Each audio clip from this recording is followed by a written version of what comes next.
오늘 설교 제목은 사도 바울의 전도 열정과 루디아의 겸손이라는 제목으로 말씀을 나누겠습니다.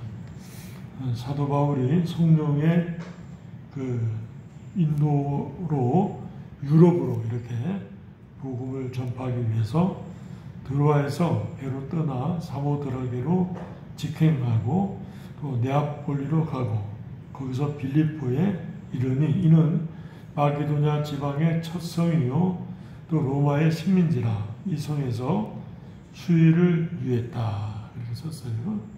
그러니까 지금 빌립보에 왔다 한 말씀이죠. 13절에 안식에 우리가 기도할 곳이 있을까 하여 문밖 강가에 나가.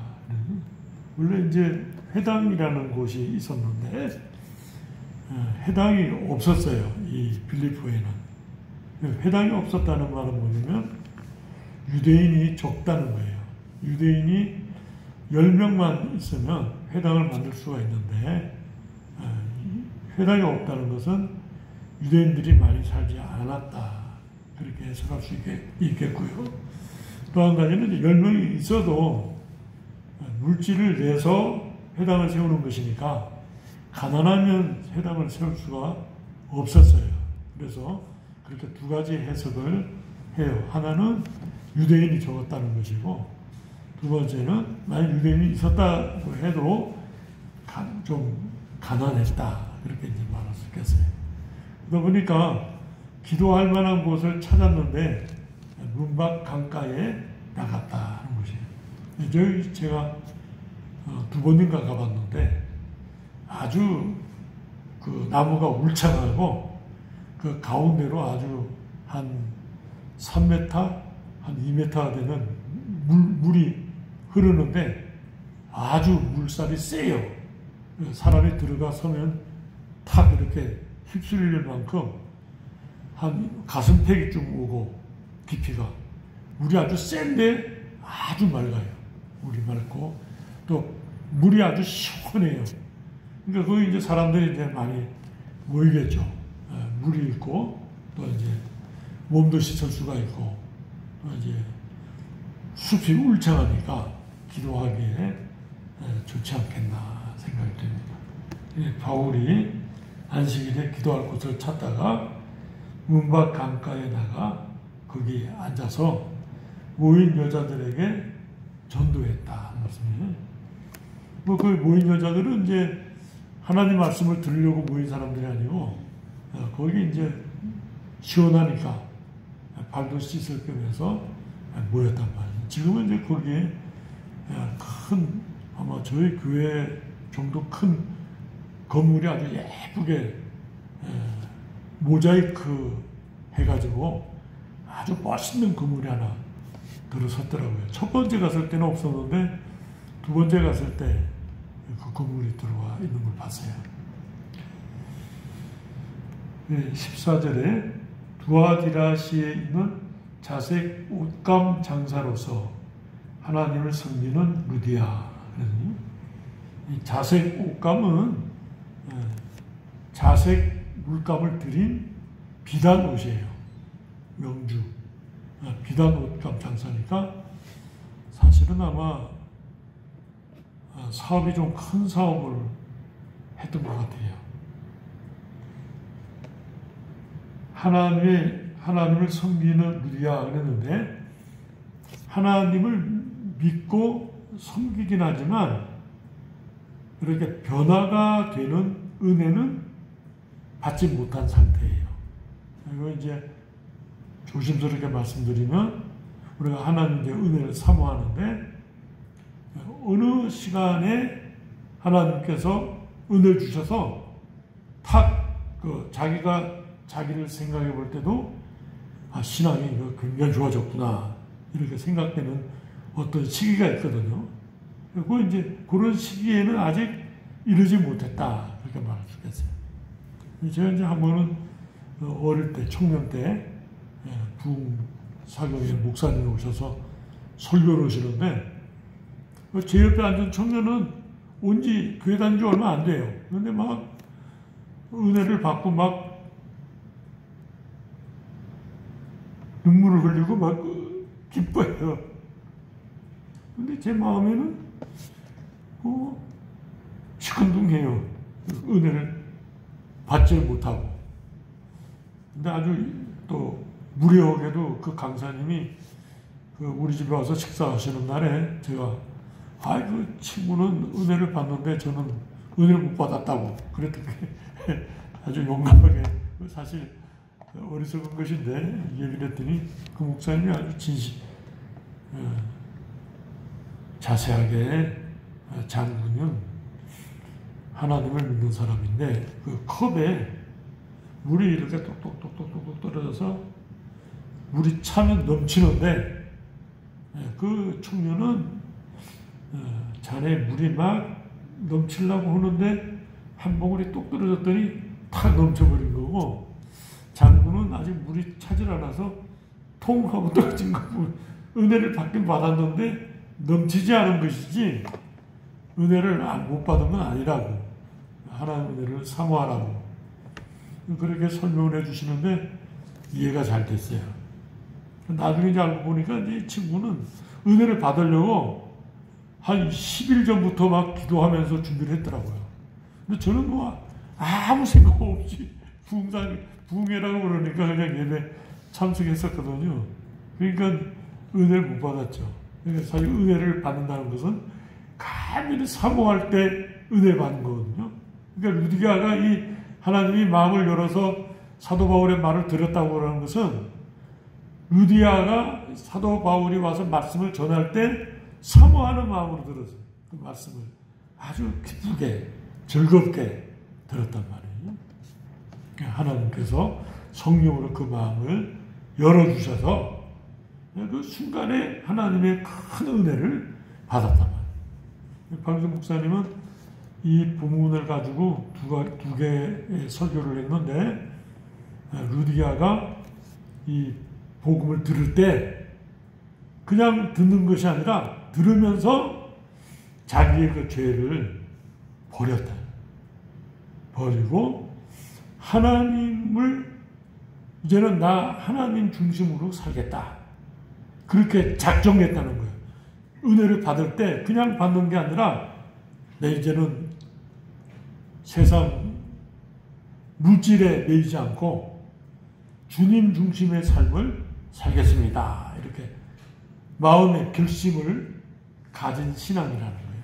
그래서 말씀을 들을 때 은혜가 되고 기쁨이 되고 막 마음속에 막 그 불타는 그 열정이 있었다. 그래서 세례도 받을 뿐만 아니라 온 집안이 세례받기를 구원받기를 원하고, 또 사도 바울이 자기 집에 머무르면서 전도하는데 도움이 될 수 있으면 좋겠다. 그 이제 자기 집에 머무른다고 해서 그냥 그게 아무 노력이 없는 게 아니잖아요. 필요한 대접도 해야 되고 물질도 내야 되고 지역에서 복음을 전할 수 있는 여러 가지 준비가 필요한 것들이잖아요. 근데 그것을 기쁨으로 하겠다. 루디게아가 나를 주 믿는 자로 알거든 내 집에 요하라. 이 말은 내가 모든 것을 다 당신에게 쏟아부어서 협력할 테니까 전도 집중하시면 좋겠습니다. 그런 말이에요. 굉장한 은혜를 받은 거죠. 그렇게 갑자기 어떤 사람이 그렇게 되기가 쉽지 않거든요. 저희 아버님께서 마산에서 이제 목회를 오시다가 서울에 올라오셨는데, 가를동이라고 이제 성공교회라고 조그만 교회였어요. 아마 저희 교회 정도 되는 것 같아요. 근데 이제 처가 장인어른이 충현교회, 서울 충현교회 초대장로셨거든요. 근데 이제 그 당시 이제 김창현 목사님이라고 그분이 이제 저희 아버님과 교제가 있으셨어요. 그래서 이제 아마 여전도의 혼신 예배인지 아버님이 이제 강사로 가서 설교를 했는데, 김성실 권사님이라는 분이 은혜를 받았어요. 그래가지고 장 목사님이 누구신가 알아본 것 같아요. 아, 제가 장 목사님과 좀 중요한 일로 상의하고 싶은 것이 있다고. 같이 교회를 좀 하나 세우고 싶다고. 그렇게 한번 얘기가 오갔어요. 그 다음에 또 다른 어떤 교회 또 설교하러 갔는데 마침 또 그때 그 권사님이 거기 계셨어요. 그래가지고 그때 또 은혜를 받고는 저번에 그 말씀한 것을 성사시키면 좋겠다고. 그래서 그 당시에 이제 화곡동에 국민주택이 대지 100평에 건평 한 20, 30평 오는 게 분양가가 70만 원이었어요. 그럴 때 350만 원을 내서 화성교회를 개척을 했어요. 굉장한 거죠. 그리고 그 헌당하기 전에 소천하시는 바람에 헌당은 그분 이제 권사님이 보지 못하셨어요. 화곡동 화자에 김성질 권사의 성자 따서 화성교회 그렇게 이름 붙였어요. 귀한 거죠. 하나님 은혜를 받을 때 내가 하나님 앞에 헌신하겠다. 그게 큰 축복이죠. 은혜고 하나님은 그렇게 루디아를 쓰셨다. 빌립보 교회가 설립된 거예요. 빌립보서가 나오는데 이 빌립보서의 창립자가 물론 이제 사도 바울이지만 루디아가 그 창립자죠. 협력자죠. 큰 은혜를 받고 하나님 앞에 헌신했다. 근데 루디아가 자기가 물질을 대거나 사도 바울의 그 모든 편리를 제공한다고 해서 교만하지 않았어요. 겸손했어요. 하나님 앞에. 자기가 죄인이고 부족한 사람인데 구원을 받았다. 내가 하나님의 일에 진력해서 대접하겠다. 그럴 때 마음에 겸손했어요. 하나님을 높이고 하나님 앞에 영광을 돌리고 사도 바울을 물질로나 마음으로 잘 섬겼어요. 하나님께서 크게 역사하신 거죠. 15절을 보니까 그와 그 집이 다 세례를 받고 우리를 청하여 이르되 만일 나를 주 믿는 자로 알거든 내 집에 들어와 유하라 하고 강권하여 머물게 하니라. 그 한 분 생각나는데 제가 이름은 말씀을 드릴 수가 없는데 화성교회 아버님께서 이제 여러 강사 목사님들을 모셔다가 부흥사경회를 많이 하셨어요. 그리고 이제 그 부흥사경회 강사가 오시면은 대접을 해야 되는데 그게 이제 쉬운 대접이 아니거든요. 그냥 짜장면 먹는다든지 김치찌개 먹는다든지 그런 대접은 아니니까 누군가 좀 나서서 희생을 해야 되는데 집사님 한 가정이 헌신했어요. 어떤 강사가 오든지 모셔다가 대접을 하고 그렇게 섬겼어요. 그분은 근데 그 처음 섬길 때 제 생각에는 별로 신앙이 그렇게 좋은 분은 아니셨어요. 근데 강사님들이 와서 대접받으면서 모여서 무슨 얘기 오겠어요? 하나님의 말씀에 관한 얘기들을 할 거 아니에요? 신앙이 갑자기 막 좋아지는 거예요. 그분이. 그 하나님 앞에 헌신으로. 화성교회에서 장로 되기가 참 쉽지 않은데 한 번에 그냥 장로님이 되셨어요. 그리고 하나님이 그 사업을 번창케 하시는데 큰 식당을 강남에 해가지고 아주 번성 인쇄소 하면서 또 막 하나님이 그 복을 막 쏟아 부어주시나 보다 이런 생각이 들 정도.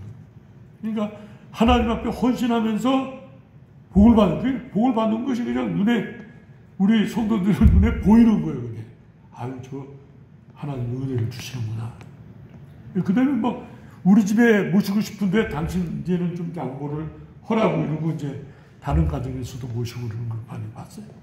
그러니까 그렇게 마음에 주님을 영접하고 기뻐서 하나님 앞에 헌신하니까 하나님께서 복음이 막 힘있게 나타나고 교회가 부흥하고 또 그리고 헌신한 성도들이 하나님 앞에 복을 받더라고요. 하나님이 루디아의 사업을 얼마나 번성케 하셨겠어요. 여기 14절 보면 루디아라 하는 한 여자가 말을 듣고 있을 때 주께서 그 마음을 열어 바울의 말을 따르게 하신지라. 이제 초자연적인 은혜예요. 하나님께서 그렇게 탁 마음을 열어서 은혜를 받게 하신 것으로 빌립보 교회를 세움에 있어서 하나님 앞에 쓰임 받게 된 거예요. 하나님이 그렇게 은혜 주셨어요. 어떤 사람이 은혜를 많이 받는데 나도 은혜를 좀 받고 싶다 그런 생각이 들잖아요. 반드시 하나님 은혜를 주시더라고요. 제가 누가 은혜를 받는데 아유 그 사람처럼 나도 은혜를 좀 받고 싶다. 그 사람이 그 은혜를 받는 그 이유가 있을 텐데 제가 이제 주표영 장로님이라고 여쭤봤어요. 아이 뭐 은혜를 많이 받으신 것 같은데 어쩐 연고냐. 자기 아내가 많이 아파서 밤낮으로 기도하다. 아이고 그렇구나. 열심히 이제 기도. 뭐 금방 하나님이 은혜를 주시더라고요. 그러니까 이제 귀한 거예요. 누가 은혜를 받는다 그러면은 그 무슨 사유가 있거든요. 이제 듣고 같이 동참하는 거예요. 하나님께서 크게 은혜를 주시고 또 하나님의 교회에 쓰임받게 하시더라고요. 우리가 주님 앞에 헌신하게 되니까 하나님이 기도 받으시는 것이죠. 기도하시겠습니다. 사랑과 은혜가 충만하신 하나님 아버지, 유럽의 첫 전도자로 이렇게 루디아를 하나님께서 그 마음을 열어 사도 바울의 설교를 듣게 하시고 이렇게 큰 은혜를 주사 그가 자기의 모든 죄를 회개하고 버리며 세상 중심에서 하나님 중심의 귀한 신앙으로 결단을 내리고 사도 바울의 전도와 그 교회의 쓰임에 자기의 모든 환경과 재산과 물질을 내어놓고 헌신함으로 하나님의 교회가 왕성하고 복음 전파가 힘있게 됐던 것들을 살펴보았습니다.